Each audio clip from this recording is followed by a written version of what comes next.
Axé a todos, Iboru Babuxixê, Lua Baracacicá. Hoje vou começar aqui uma série de vídeos, né, falando sobre os Odus de Fá. Independente se é o seu Odu ou não, se você tem influência desse Odu ou não, né, eu acredito ser pertinente o aprendizado e assimilação da sabedoria de Fá, independente do Odu, já que em algum momento a gente pode estar sobre essa influência e essa sabedoria pode servir como um auxílio em algum momento de nossas vidas. Então vamos lá hoje falar sobre o Odu Babayobi, né? O primeiro Odu de Fá. Vou começar contando um pataqui sobre o Titigote e o Ajanacum. O Titigote era um passarinho bem pequeno e o Ajanacum um elefante, né? Bem grande, forte, poderoso. E um dia o Titigote se lançou a enfrentar, a desafiar o Ajanacum. O Ajanacum, rindo, né, não levando aquilo a sério, falou: Titigote, você tão pequeno, como é que você pode querer me enfrentar e me derrotar? E riu e saiu andando, não dando muita confiança, mas o Titigote continuou enfrentando, continuou instigando, né, o Ajanacum à luta, a aceitar esse desafio. E com isso ele criou várias situações para colocar o elefante, o Ajanacum, como um covarde, enfim, esse tipo de coisa. Tamanha foi a provocação que o Ajanacum aceitou, né? Mas antes disso, o Titigote já tinha todo um plano elaborado. Ele tinha pego 3 cabaças e em cada cabaça, na primeira cabaça, ele colocou Ossum, né, e Omin em água e fez uma mistura, né, um pouco nem tanto rala, nem tanto grossa, que parecesse sangue, né, aquela tinta vermelha. A segunda cabaça ele pegou Efum e colocou Omin também em água, só que esse deixou uma massa um pouco mais grossa, como se desse uma aparência de cérebro. E na terceira ele juntou outros elementos, tornando uma tinta preta, né? E nisso ele se preparou, e no dia do enfrentamento estava ali presente o Dudua e várias outras personalidades e autoridades, né, para poder ver aquele tamanho evento, ver o Titigote, um passarinho tão pequeno, enfrentar o Ajanacum, um elefante. E todo mundo queria ver essa luta.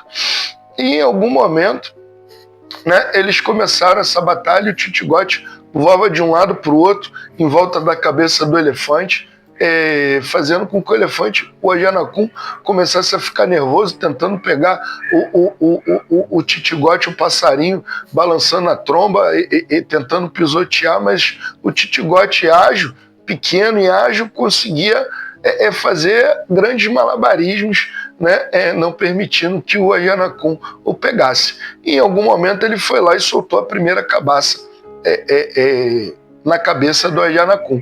E falou: olha aí, você já está sangrando, etc e tal, né? E chamou ali, olha o Dudu, olha aí, o Dudu olhou e falou: realmente, o Ajanacum, você está com a cabeça sangrando. E o Ajanacum ficando nervoso, porque falou: mas eu não estou sentindo dor, não estou sentindo nada. E aquilo foi enfurecendo, né? Porque as pessoas achando que o Titigote tinha ferido ele, e ele não estava sentindo dor, ele não estava sentindo nada, e aquilo foi deixando o Ajanacum cada vez mais nervoso. E depois disso, ele lançou a segunda cabaça, que era com aquela massa de Efum em cima da cabeça do Ajanacum. E nisso ele: olha aí, o seu cérebro já está para fora, aparecendo. E o Dudu olhou e falou: caramba, gente, olha lá, o cérebro do Ajanacum, olha o que o Titigote está conseguindo fazer. De verdade, é um grande guerreiro, e o Ajanacum é um fraco com todo esse tamanho, com toda essa força, e ele não consegue pegar o Titigote, e o Ajanacum ficando cada vez mais nervoso e falando: mas eu não estou sentindo nada, como é que meu cérebro... E nisso ele passa a tromba e olha e vê o sangue e vê aquela massa aparecendo no cérebro, e todo mundo dizendo que era sangue, todo mundo dizendo que era cérebro, porque para quem via, parecia, né? E o Titigote caçoando ali dele, ele ficando cada vez mais enfurecido e partindo para cima do Titigote, e o passarinho driblando ele de todo jeito, e lançou a terceira cabaça com aquela tinta preta. E aí o Dudu falou: olha aí, o Ajanacum tá acabado, olha só, tu tá morrendo, cara. O Titigote conseguiu acabar contigo e todo mundo, e o elefante furioso, porque não sentia dor, não sentia nada, mas todo mundo fazendo ele crer, e ele passava a tromba e realmente via aquelas cores, fazendo acreditar, e ele bateu com a cabeça numa árvore, numa pedra, enfim, estourando a própria cabeça, acabando morrendo, e assim o Titigote saiu vitorioso. Né? Então, o que essa história nos conta? O pássaro, né, o Titigote, ciente, né, de sua força, da tremenda desvantagem, utilizou de manipulação psicológica, né, utilizou de artifícios em que foi tirando o grande, o forte de sua razão, do seu equilíbrio, e através da humilhação, através de tudo isso, né, fez com que o próprio inimigo se destruísse. E ele mesmo, pequeno, conseguiu derrotar um inimigo muito poderoso. Né, justamente por quê? Porque ele não bateu de frente. Né? Então esse Fá vem dizendo, né, que muitas das vezes, para que a gente transponha um grande obstáculo, ou para que a gente vença um grande inimigo, não é através da força, não é através do bate-boca, não é através do enfrentamento que a gente vai conseguir, no enfrentamento direto, que a gente vai conseguir resolver ou sair vitorioso de uma disputa, e sim de uma maneira estratégica, né, sabendo os pontos fracos, porque o Titigote sabia dos pontos fracos do Ayia-Nakun, do gigante, e com isso ele utilizou, ele maquinou, ele era inteligente, ele era perspicaz, e com isso ele conseguiu vencer, né, levando, por exemplo, para a vida, né, onde, por exemplo, um pequeno empreendedor, né, como o Titigote, que tem poucos recursos, né, enfrentando aí, por exemplo, uma grande empresa do mercado, que seria o Ayia-Nakun, ele poderia usar a criatividade, a inovação e o contato direto com o cliente e lançar algum produto de nicho e fazer muito sucesso e acabar batendo de frente com grandes marcas, e através disso ele crescer na vida, né, levando para esse lado. A história também vem nos alertando, né, para que, enquanto personagem Ayia-Nakun, né, dizendo para que a gente tome muito cuidado com aquilo que a gente vê, com aquilo que a gente enxerga. Nem tudo que parece, muitas das vezes que devemos sempre usar a nossa cabeça, a nossa mente, usar a razão. O Ayia-Nakun perdeu a razão, ele não estava sentindo nada, e ele sabia disso. Como ele acreditou que estava sangrando e a cabeça rompendo, o cérebro para fora, se ele ainda raciocinava, se ele ainda enxergava, se ele ainda pensava, era para ele estar caído. Mas ele perdeu a razão completamente, porque foi ludibriado, porque foi instigado, porque foi tirado do seu centro, foi tirado do seu equilíbrio. Né? Então é um Oda onde vem ensinando, falando, porque a gente pode muitas das vezes ser tão confiante no nosso poder, no nosso status, na nossa capacidade, e muitas das vezes desmerecer um pequeno, e é justamente esse pequeno que, usando de táticas e estratégias, pode nos derrotar. Vamos para um outro pataki, né? A briga entre a jiboia, a maja, a cobra, contra o caranguejo. Né? Nesse caminho, o caranguejo estava devendo a paloma, a pomba. Né? E a pomba, todas as vezes, ia cobrar o caranguejo, e o caranguejo se escondia na sua toca, e nada de pagar a pomba. A cobra, querendo galantear, querendo ter, porque a pomba era muito influente, a pomba todos queriam estar perto, enfim. A cobra, querendo fazer amizade, querendo se aproximar, foi lá querendo puxar saco e disse para a pomba que iria cobrar essa dívida por ela.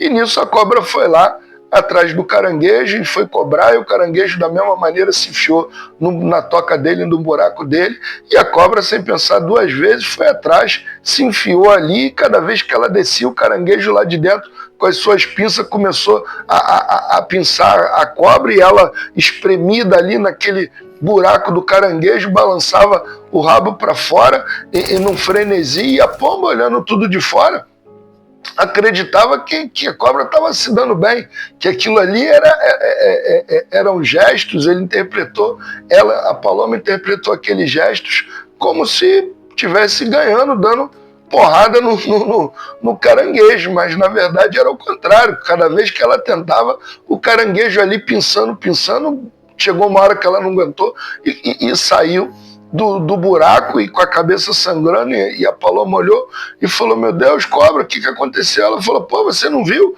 o caranguejo me batendo e você não fez nada? E ela disse: poxa, eu olhando daqui, acreditei que você estava ganhando a luta, a disputa. E a cobra: não vou me meter mais nisso não sei para que eu fui me meter nesse teu problema, olha aí que eu tô cheio de prejuízo, e saiu andando reclamando. O que essa história vem nos trazendo, vem nos ensinando, né?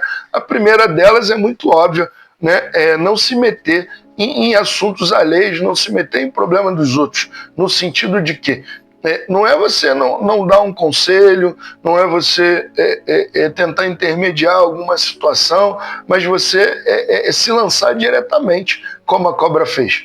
E uma outra, diferente do Titigote, né, que planejou, que pensou, que buscou uma estratégia, que sabia com quem estava lutando, a cobra não sabia, ela se enfiou naquele buraco e não sabia o que tinha ali dentro. O buraco representa algo oculto, algo que você não sabe aonde você está se metendo, nem com quem você está se metendo. E naquele ambiente ali, ela, sem ter como se mexer, meio que aprisionada, só podendo ir para frente e para trás, muito mal abrir a boca, o caranguejo levou a melhor.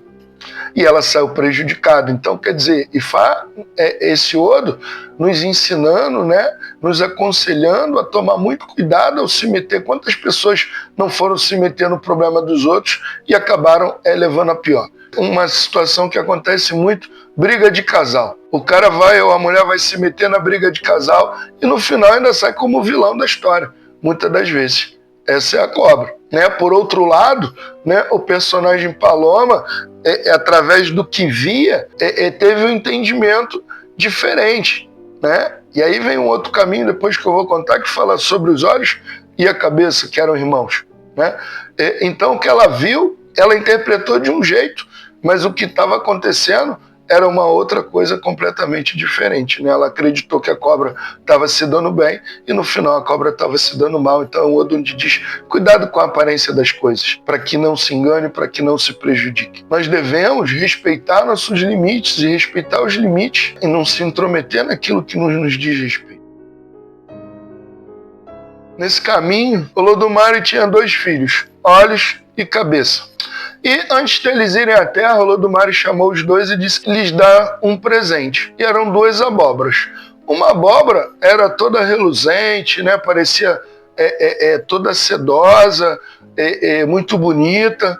E a outra estava ali cheia de terra, né? Opaca, suja. E chamou Olhos, né? Que era o mais velho, e Cabeça era o mais novo, e falou: ó, vão lá e escolham cada uma abóbora. E Olhos olhou e viu aquela aparência bonita e logo escolheu aquela abóbora.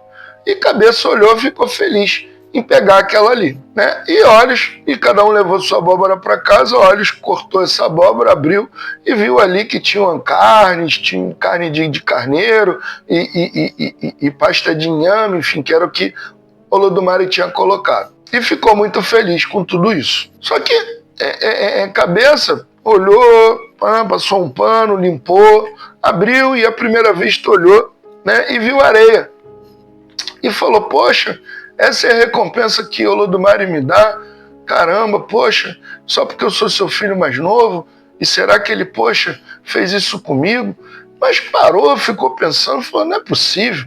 Raciocinou, falou: como Olodumare ia chamar a mim, Olhos, para dar um presente antes de vir à terra e teria me dado simplesmente areia? Isso não tem lógica. E voltou a pegar essa abóbora e investigar.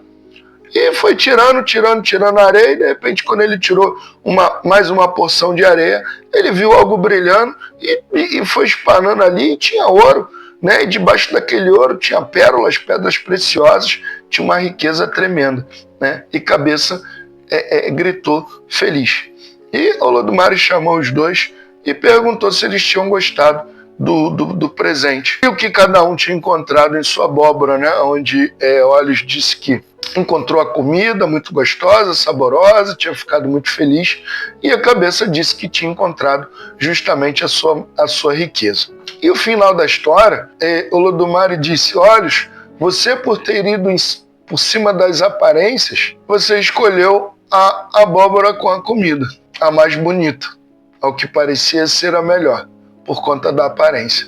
E cabeça, você por ter raciocinado, você por ter olhado a essência, visto além do que os olhos possam ver, você conquistou a riqueza. E por isso, cabeça, hoje, você é chefe, você será a primeira. Mesmo sendo mais nova que olhos, você é a líder do corpo, né?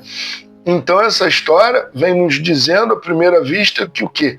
Devemos mais uma vez tomar cuidado com aquilo que a gente vê. Nem tudo que reluz é ouro. Muito mais vale a essência das coisas do que a aparência. Como, por exemplo, uma pessoa busca um parceiro, uma parceira para casamento, para viver junto. E uma boa cabeça, né? A cabeça boa escolheria uma pessoa pelo seu caráter, pela sua conduta, pela sua ética de vida, sua inteligência, seus valores. Essa é a riqueza para a cabeça, é o interior, é o que está dentro, escondido, é o ouro, né? É encontrar o ouro onde todo mundo vê areia. E os olhos, por outro lado, né? Escolheria a pessoa mais bonita, a pessoa mais famosa, o que necessariamente não traria uma boa convivência ou uma vida plena e alcançaria o seu objetivo através das aparências das coisas e não através da essência das coisas. Então, nesse Odo vem explicando e vem ensinando, aconselhando a gente a tomar muito cuidado com a impulsividade, porque o que a gente vê nos leva à impulsividade. Então, os olhos, né, são mais velhos no sentido de que eles são a primeira visão, o primeiro impacto é o visual. E depois a gente processa essas imagens que entram pelos nossos olhos na nossa cabeça. E muitas das vezes vamos em cima da impulsividade, né? Como a cobra fez, como o elefante fez. Todos esses personagens são o osobo desse Odu. É quando a cabeça não funciona, é quando a cabeça, como dizem, cabeça ruim. É quando perde a cabeça. E todos os outros personagens, né, que raciocinaram, que pensaram, que investigaram, que usaram de inteligência, de especialidades, por assim dizer, como o titigote, o pássaro, né, como o caranguejo, que ficou na defensiva e quem veio atacar ele se defendeu, ou como a própria cabeça agora nesse caminho, que acabou escolhendo pela essência e com isso ganhou um posto, ganhou melhor. Ou também, por exemplo, um trabalho que aparentemente não lhe traria um glamour ou um retorno imediato, aparente, visto pelos olhos, né? Não, eu vou trabalhar de terno, eu vou trabalhar em tal lugar e ali é chique, mas um salário assim, longe pra caramba de casa.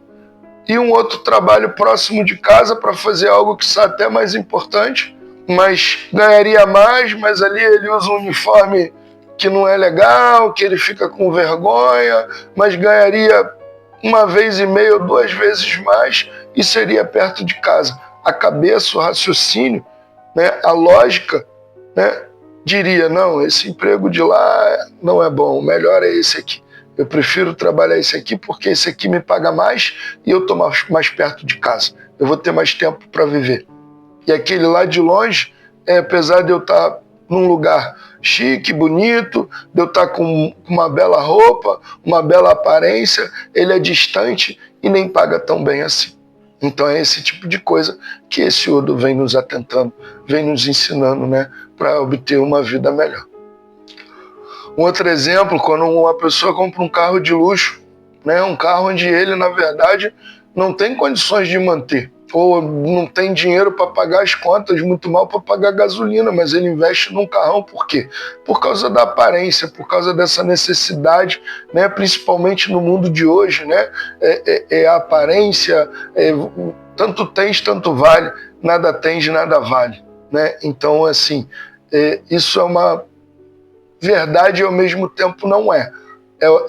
É o que acontece, porque o ser humano vai pela aparência das coisas, mas não é, porque o que importa é justamente a essência. Não adianta uma goiaba bonita, lustrosa, com uma casca sedosa, veludada, e você, né, pega ela ali, chega a boca a encher d'água, e quando tu dá uma mordida e tu olha, ela tá cheia de bicho por dentro. E é sobre esse tipo de situação que Yobe vem falando na vida, né? Isso em todas as áreas, em relacionamento, área profissional, etc e tal.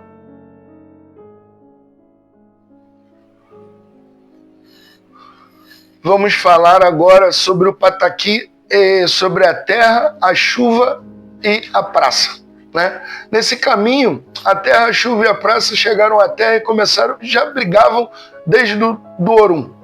E chegaram à terra e continuaram brigando pela supremacia, quem era melhor. A terra se dizia melhor porque era ela que abrigava os frutos e os seres humanos, etc e tal. A água já dizia que não, ela que era melhor, porque era ela que molhava a terra e fertilizava tudo, e que sem a água a vida também não poderia, a vida não existiria. A praça se dizia melhor porque era ali onde as pessoas compravam tudo, faziam seus negócios e conversavam e trocavam informações e buscavam os alimentos e tudo necessário para sobreviver.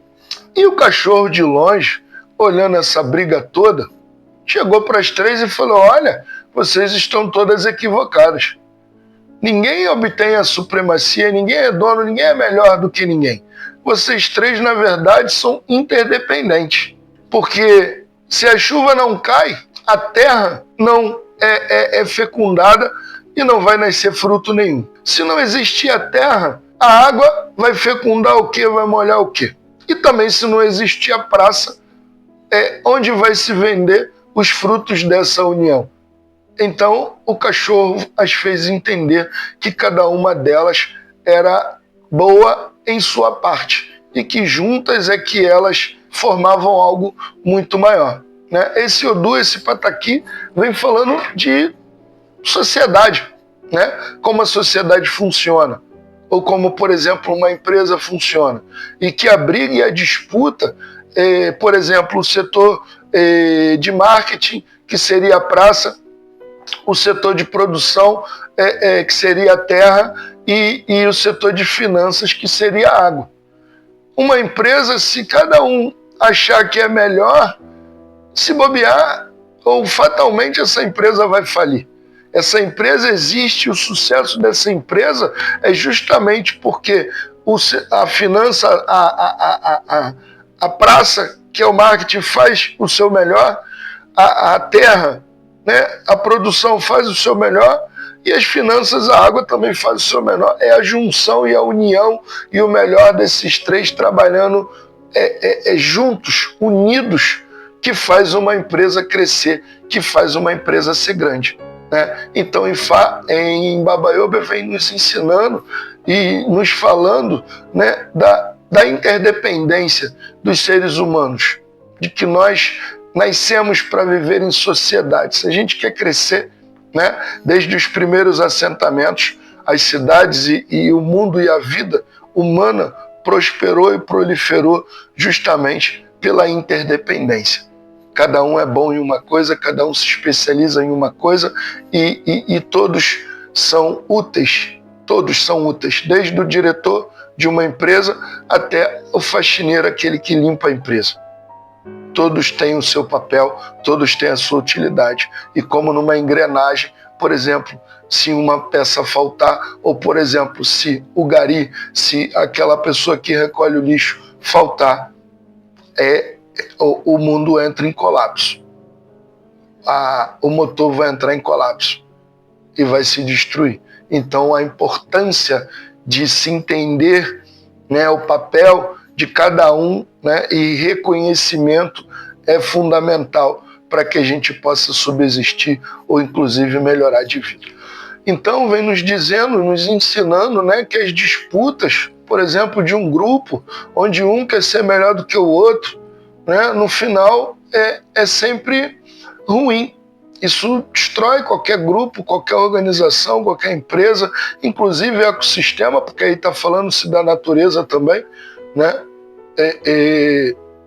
E se um ponto falta, tudo entra em colapso. Então o que devemos é justamente entender e dar importância e cuidar de todos os aspectos e do papel de cada um na sociedade, ou em uma associação, ou em uma empresa, ou em um grupo de trabalho, um grupo religioso, inclusive, né? A falta de união leva o que? Ao enfraquecimento. Né? E mais uma vez, Iobe falando o que? Da cabeça, de como nos comportamos, nos leva mais uma vez a nossa cabeça ao nosso ori.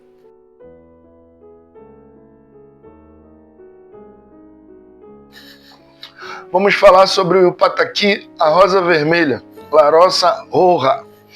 Esse caminho é até um caminho trágico, triste, né? Uma história de amor não correspondido. Né? Existia um reino onde tinha uma princesa muito bela e um rapaz, né, que cresceu ali junto, próximo, era muito apaixonado por ela.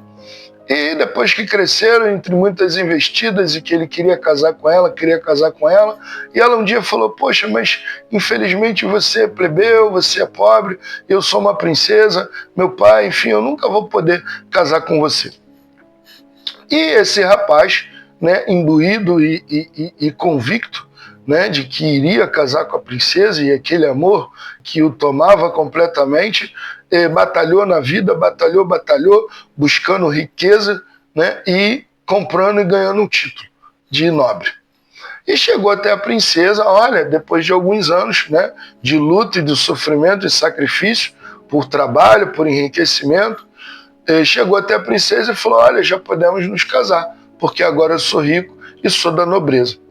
Na verdade, a princesa não queria casar com o rapaz, mas não dizia não, e ficava dando esse tipo de desculpa, só que o rapaz, muito apaixonado, muito enlouquecido, sem razão nenhuma, ia tentar suprir e resolver todas as missões que a princesa dava a ele como condição de casar com ele. E numa dessas ela disse que queria uma rosa vermelha, só que ela sabia que em todo o reino não existia rosa vermelha, não se tinha o conhecimento da existência dessa tonalidade, dessa cor de rosa, e por isso ela pediu a rosa vermelha. E Iobe, né, esse rapaz, mais uma vez, indo atrás do seu objetivo, né, e sendo persistente, resiliente, e viajou por várias terras e abandonou família, abandonou amigos, abandonou trabalho, abandonou tudo, pegou o seu dinheiro e gastou nessa busca, nessa viagem, né, nessa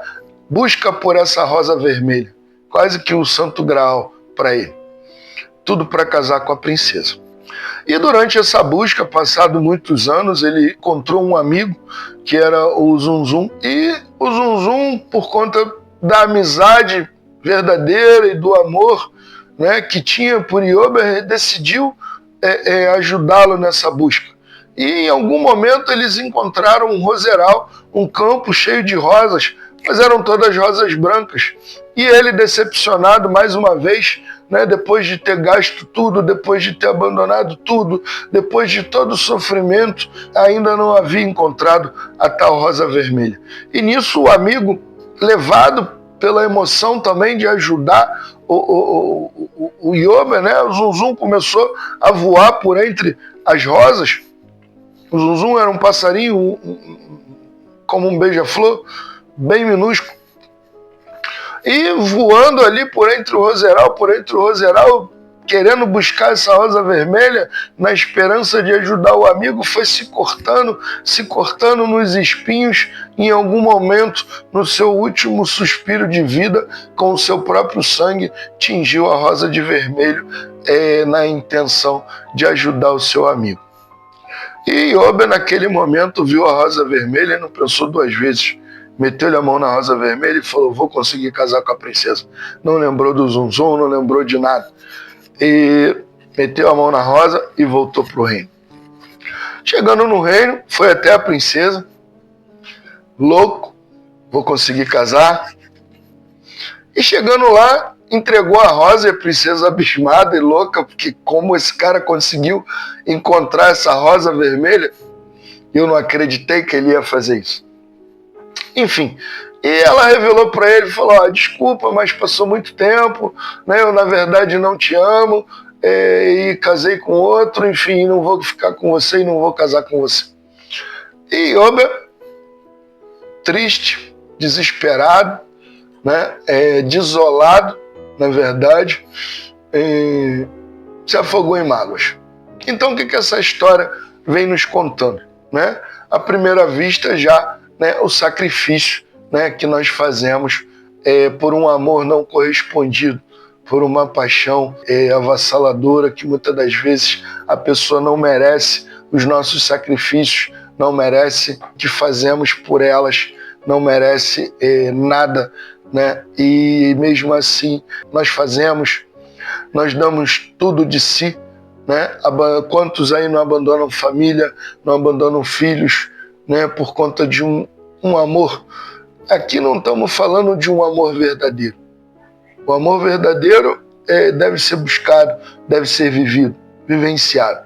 Aqui está se falando daquele amor, né, não correspondido, e que devemos, através da lógica, através da mente, do pensamento, controlar, por exemplo, o coração, controlar nossas emoções e não nos permitirmos ser usados, ser manipulados, sermos prejudicados por causa do nosso sentimento por uma outra pessoa que não tem o mesmo sentimento pela gente, que não tem a mesma consideração, onde a gente não vai ter retorno nenhum. Quer dizer, ele abandonou família, abandonou tudo que ele conquistou, tudo que ele tinha, até o amigo, num momento de súplica, que fez tudo, morreu por ele, ele nem considerou, encegueirado naquela paixão. Quer dizer, ele só se prejudicou, ele jogou tudo fora, ele perdeu tudo por causa desse amor não correspondido, desse amor irracional que Iobe vivenciou na sua vida, nesse caminho. Por outro lado, também vemos a princesa, né,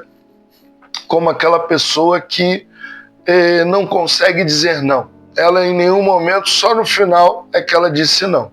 Mas se desde a primeira vez, desde o primeiro momento, ela tivesse sido firme, tivesse dito não, Iobe teria se consolado de uma certa forma, enfim.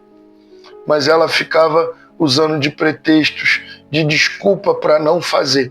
E no final, Iobe, enlouquecido, ia lá e conseguia fazer até as coisas mais loucas e ilógicas, como ali no conto seria encontrar a rosa vermelha, que não existia naquele mundo, né? Então, dizendo que a pessoa, todas as vezes, induzida a fazer coisas impossíveis, coisas que ela não pode, gasta todo o seu dinheiro, gasta todos os seus bens, perde casa, família e tudo fora, por causa de um amor tóxico, por causa de uma pessoa tóxica em nossas vidas. Esse caminho vem falando disso, né?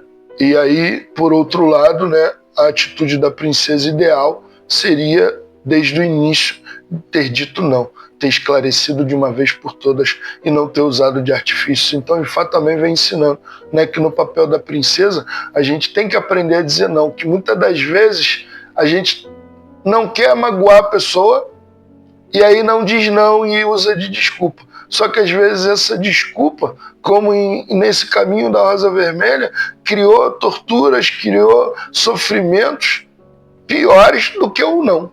Então a gente tem que pensar nisso também. Então temos que aprender a dizer não. Da mesma maneira também que temos que identificar um relacionamento, seja ele amoroso ou quiçá até empresarial, enfim, trabalhista, né?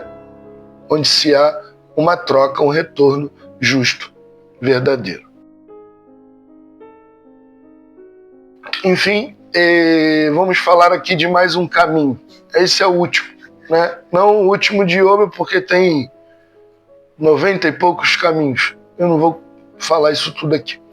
Vou contar alguns só e trazer essas interpretações, essas informações, que inclusive tem outros, né? Outros Zulus, outros Babalaos, dependendo do jogo, dependendo da dinâmica que Iobe vem num Osode, né? Num jogo, seja no Opelê, ou numa Baixada, ou num Atefá, a dinâmica muda o conselho e o entendimento. Aqui o que eu estou colocando é um entendimento mais cru desses Odus e uma filosofia em que, independente se a pessoa é desse Odu ou não, ela pode assimilar né, o que esses caminhos ensinam e praticar na sua própria vida e está se ajudando de uma certa forma. Essa é a intenção com esses vídeos desses Odus, né? Não vou estar aqui falando de descrição do Odu, do Knice, enfim, não é um vídeo para quem quer aprender a jogar. É que sabe até sim, porque essas interpretações aí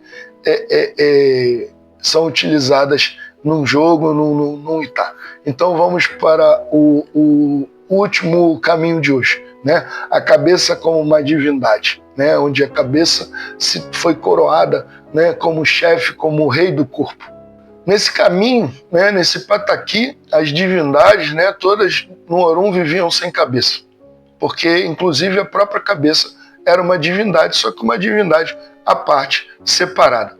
Né? Nesse tempo também o corpo era todo separado, perna para um lado, cabeça para o outro, braço para o outro, enfim. E as divindades também não tinham cabeça. Orula, querendo ter uma fisionomia completa, né? E um propósito na vida, queria ser completo, então queria ter cabeça.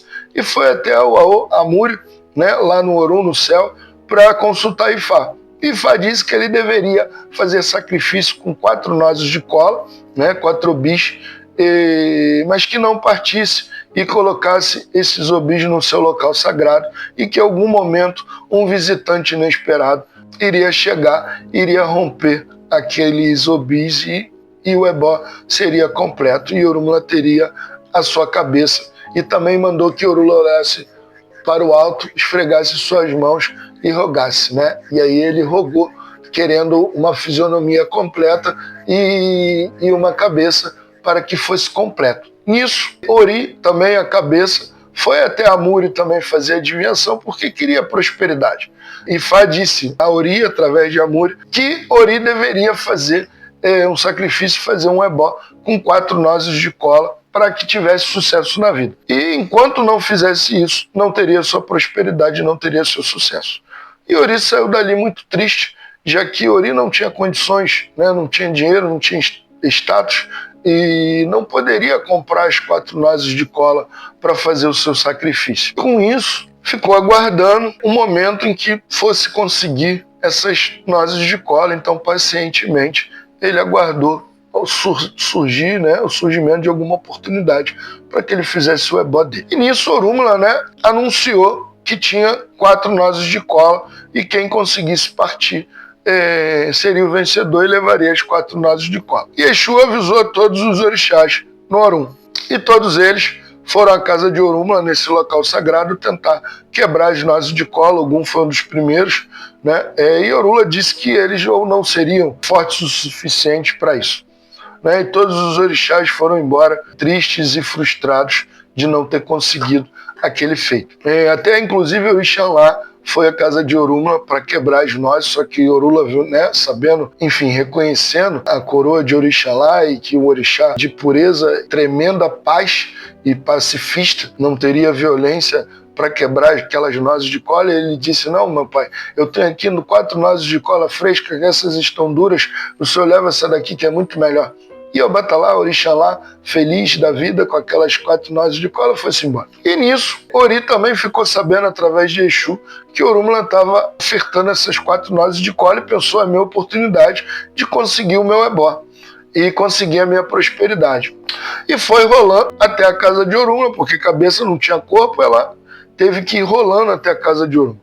Né? Um trajeto longínquo, com muito sacrifício, chegou até a casa de Orunmila, a porta de Orunmila, e Orunmila de cara reconheceu Ori, né? Sabendo que aquele era o predestinado a aquilo. No ebó de Orunmila, das 4 nozes de cola, Ifá tinha dito que ele precisava de uma vasilha de barro com água, esponja e sabão. Né? E nisso Ori chegou na casa de Orunmila pegou Ori com todo cuidado e reverência, pegou ali a água, sabão e a esponja, né?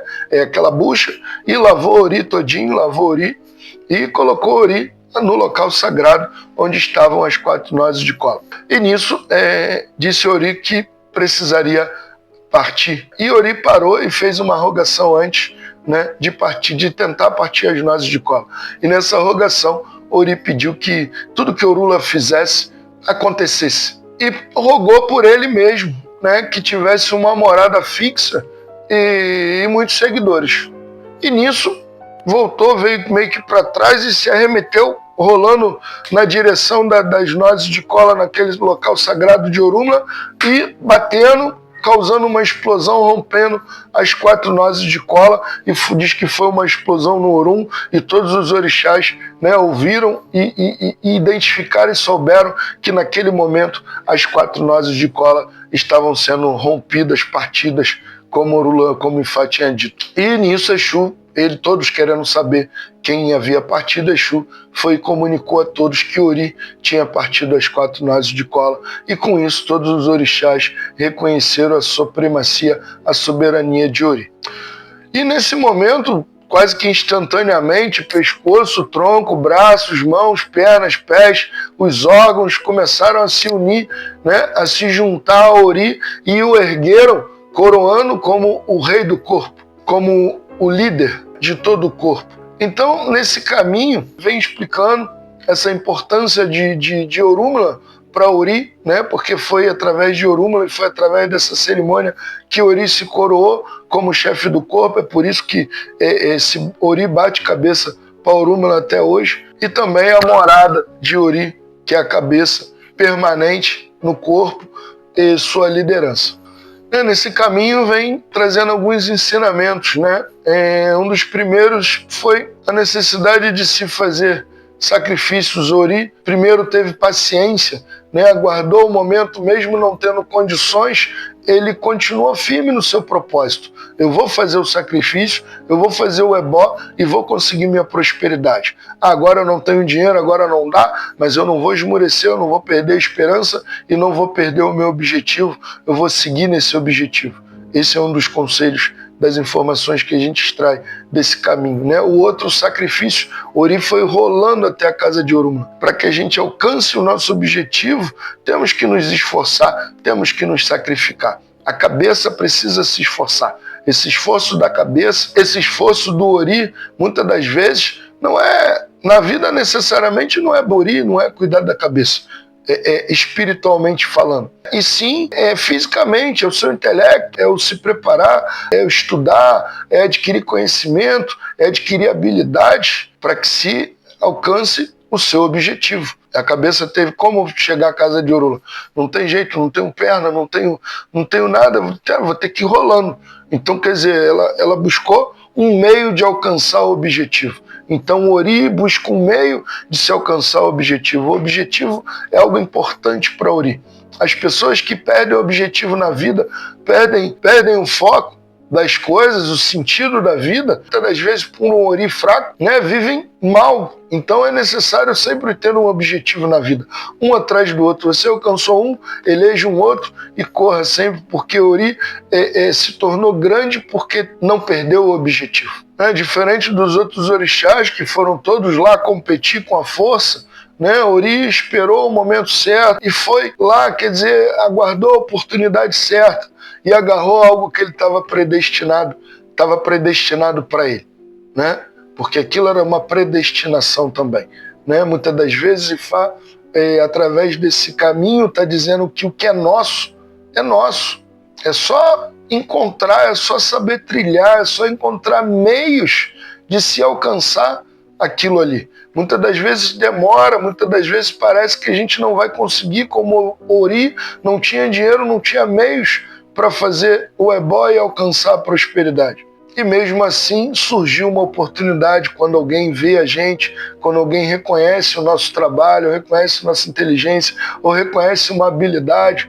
Não tem pessoas aí que surgiram do nada, né? Pessoas que dentro de uma garagem de casa inventaram situações e se tornaram bilionários. Pessoas que de uma barraquinha e hoje são de frutas e hoje tem uma rede de hipermercados.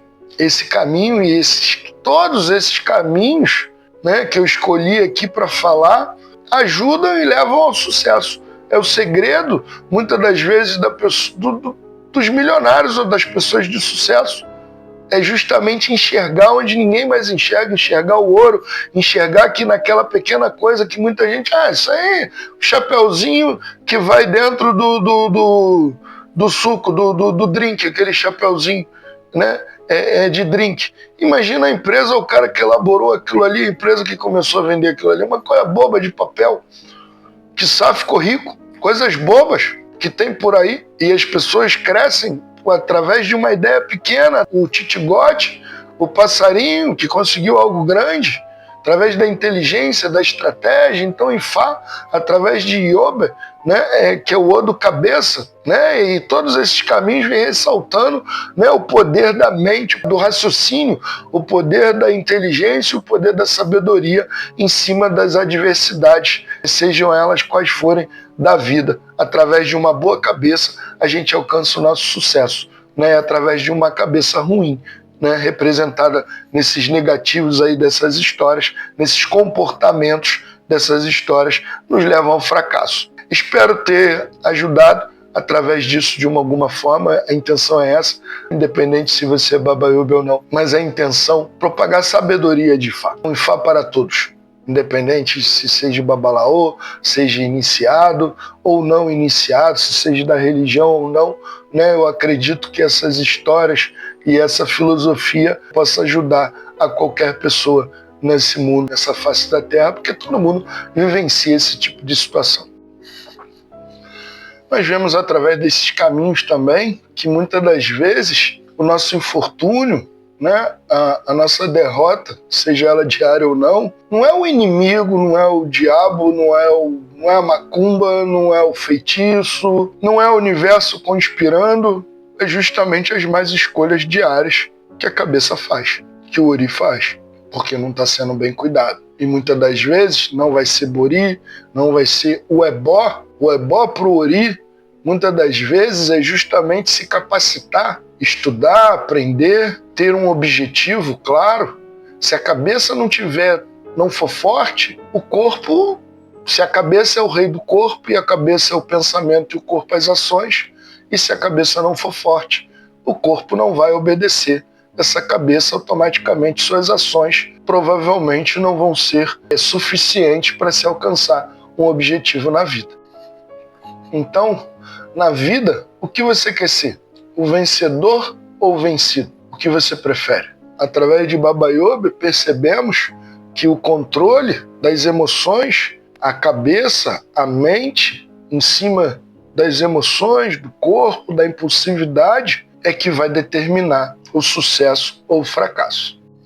Se de alguma forma essas histórias, esses pataquins, né, essa filosofia te acendeu uma luz e te ajudou a enxergar a vida e o mundo de uma outra forma, se inscreva, ative o sininho para não perder os próximos vídeos sobre a filosofia dos Odus de Fá. Curta também, deixe seus comentários, eu posso estar apressando um Odu ou outro e não fazer em ordem cronológica de como os Odus desceram à Terra, que a ideia é essa, né? A não ser que em algum comentário peçam sobre algum Odu, como já pediram o Baba Ogunamei, já vou chegar lá, já pediram também o Onipocon, eu vou fazer, então fica a critério de vocês. Tchau, Iboru Baba Xixê, axé a todos.